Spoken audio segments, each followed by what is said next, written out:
upait ngam don kin tin bangan ong ya ka jing pha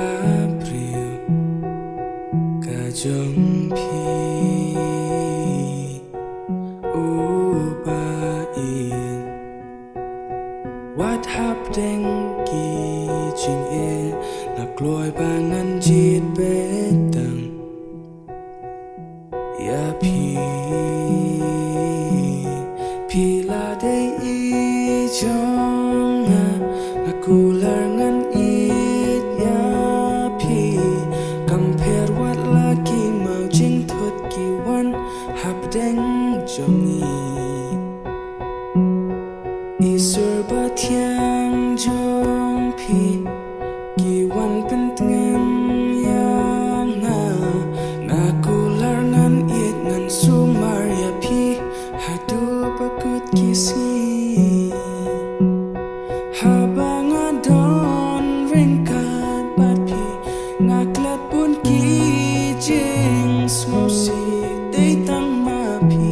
balaban pen tngem ya men sim jonga haba phi don shajai nanga kanuka men sim katwang ya phi ko ba it shi junam tang bat phi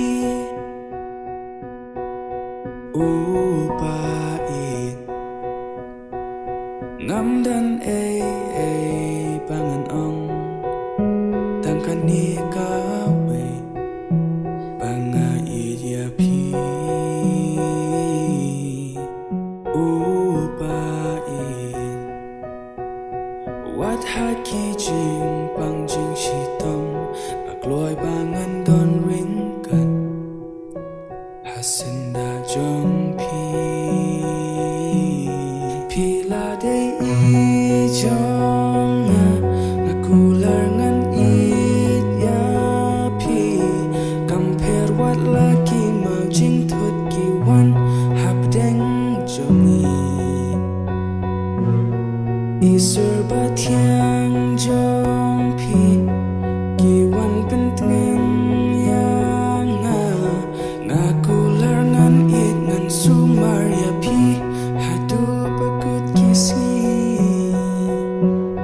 habanga don ringkat bat phi ngaklat pun ki jing smosi dei tang ma phi balaban pen tngem ya men sim jonga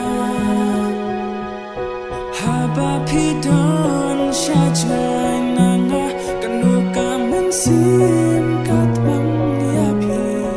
ko ba it shi junam tang bat phi ko ba it shi junam